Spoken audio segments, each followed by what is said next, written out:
Welcome back. Today we're doing a new series reviewing and ranking every season of Dexter.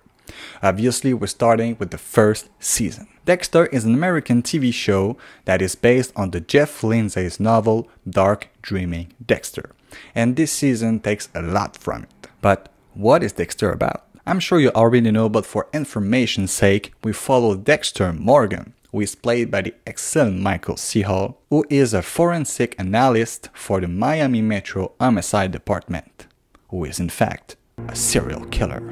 Let's jump right with an extended review of the first episode. Episode 1. We start with this iconic scene of Dexter roaming around at night in the city of Miami, explaining to us his dark nature and how he sees himself comparing to the normal people. He finally encountered his first victim of the series, and we're shown his ritual and how he summarized his intention before murder. During these couple minutes, we see the difference between any murderer and the complex mind of Dexter and his blood slice, who are Dex's trophies in a forensic way. Right after, we follow Daylight Dexter, the caring, normal-looking guy with his boat, living the Miami lifestyle by the sea. We are also introduced to his family, his foster father Harry, his foster sister Deborah, his soon-to-be co-worker. About 10 minutes in, we encounter the first case of Dexter in this series. At the same time, they establish his co-workers La Huerta, Batista, and Masuka. In his first case, we know now that he specialized in blood splatter and stains, but the trick is that the corpse he's looking at was drained from his blood. We're back in Dark Dexter's mind and find him completely in awe in front of this quote, "Wonderful dry neat flesh." And he expressed that this killer might even exceed his own abilities. I think the most interesting part of this character is the fact that we hear his thoughts, dirty thoughts, and then we see him answer the complete opposite, or what will be normal to say. This simple thing shows us more than any exposure scene. Right off the bat, we know that he has a twisted mind, but is too smart to show it. We got this one scene who resumed the entire character of Dexter at that time. Angel, una más. Gracias. De nada. Just like me. Empty inside.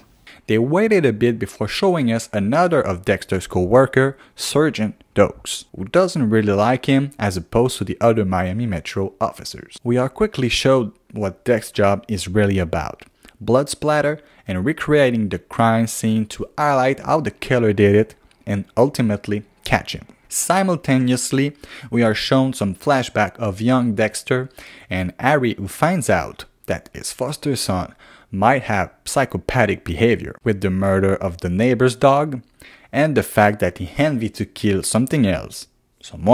Still in the first episode, we are now introduced to another major character, Rita, Dexter's soon-to-be girlfriend. Why is he with her?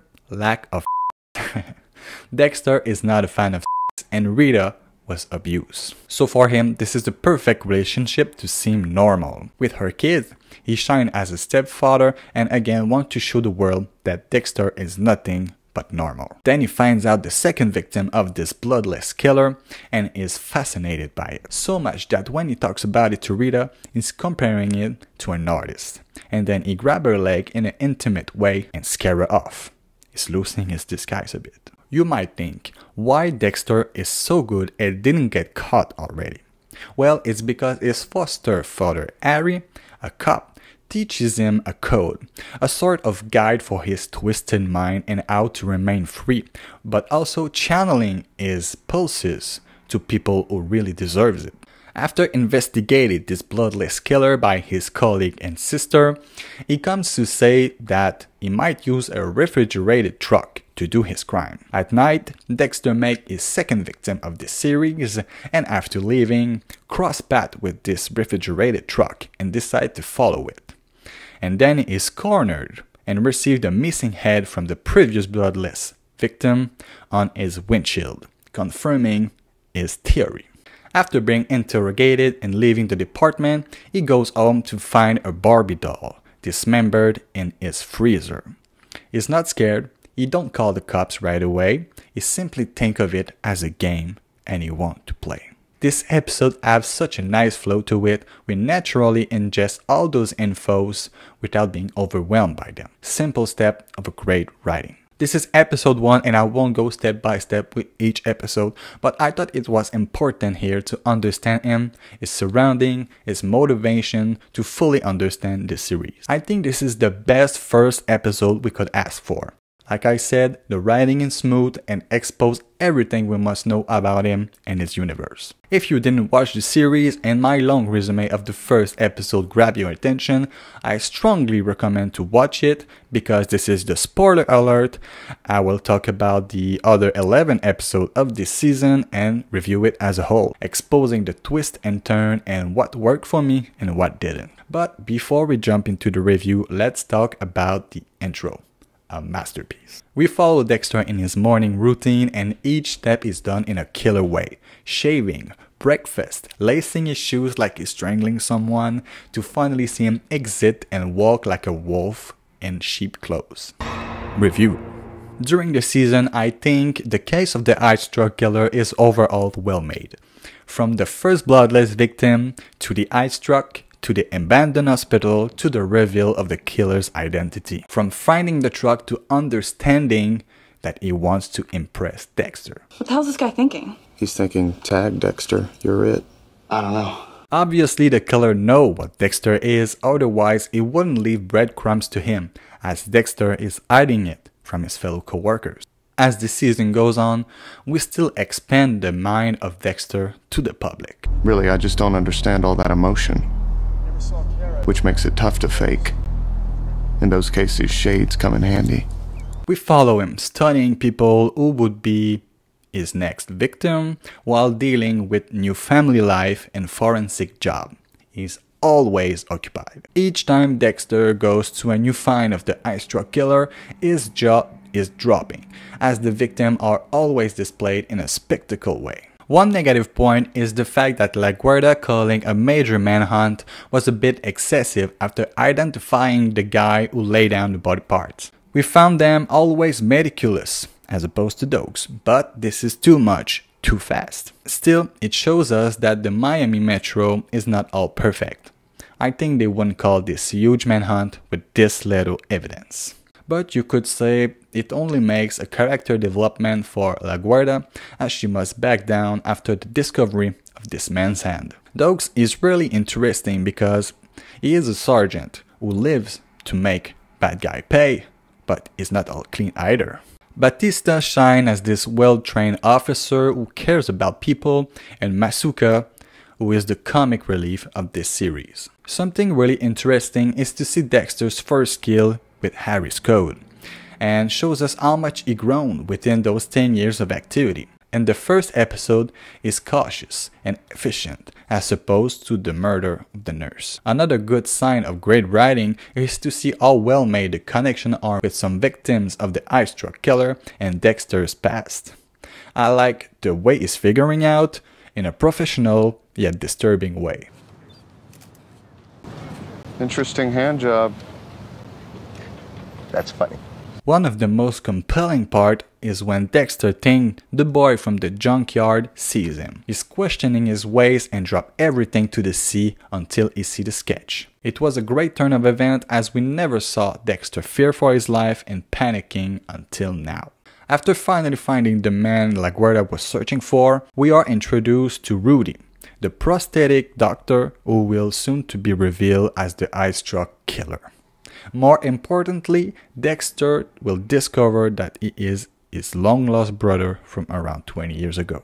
Another good twist is the fact that a guy was looking for fame and saying he is the ice truck killer, but Dexter knows deep down that this guy is a fraud. If he knows, we know. Seeing the cops jump to conclusion showed their lack of investigation and common sense, as the ice truck killer is well known to leave nothing behind, surely not confessed that quickly. Ultimately, we see Deborah falling for Rudy, and we're on edge when finding out he is the killer by the end of episode 8. Then for the next 4 episodes, we see Rudy getting closer to Dexter until the big reveal. As we go through the last 4 episodes, we see Dexter's past with Harry, but barely before that, until it all comes back to him, which tells us more and more about him and his urges. One of the best moments with Rudy is when Batista goes see him to ask about the prosthetic arm, and Rudy instantly plans to kill him. Fire away. Well, I ran into this lady with a prosthetic hand, call girl, actually. Said she had a very unique client, an amputee devotee. You have a lead on this client? Oh, that's the of it. I don't have a goddamn clue. Except for the freaky stuff. It shows that he is a maniac and losing everything right now wouldn't bother him. Of course, if he can keep his mask a little bit longer, he will wait. While searching for the possible next victim of Rudy, we got this iconic scene who became quickly a meme, showing us how much Dokes is a threat to Dexter's secret life. Surprise, motherfucker. You following me now? I love how he finds out that Rudy is the killer and the panic in his eyes as Deborah is missing. As we see her getting closer and closer to Rudy, as we know he's the killer, we finally understand his moves, as he wants to desperately get closer to Dexter and ask him to join him and kill his fake sister. After all the hiding and lies he told everyone, the only person who accepts him for who he really is his brother, Rudy. But Dexter cannot kill someone if he didn't do something bad enough to fit the code. So he comes to his senses and decides to save her and ultimately kill Rudy. Again, another sign of great character development for Dexter, as he is bad, but in his own way.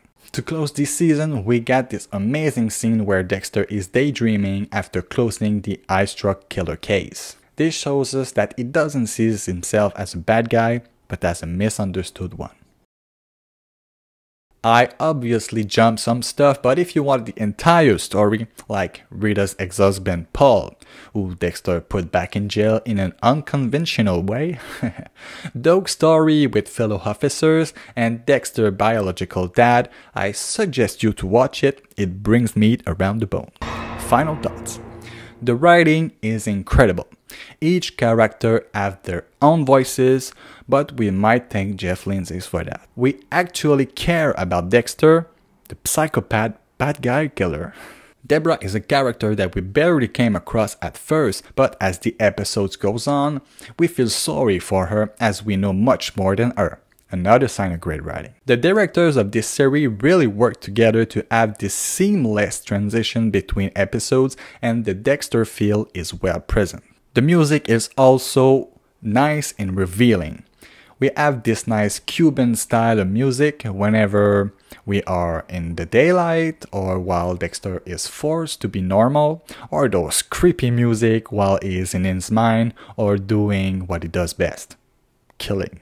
I love how the show is called Dexter, and yes, he is the protagonist, but all the other characters have the share of the pie and are relevant. Not just a show and dumb kind of character, they all have complex relationship and build the world really well, and makes us forget that it is a fiction. The first season of Dexter has a memorable story, and it would be hard to make something as good as this one.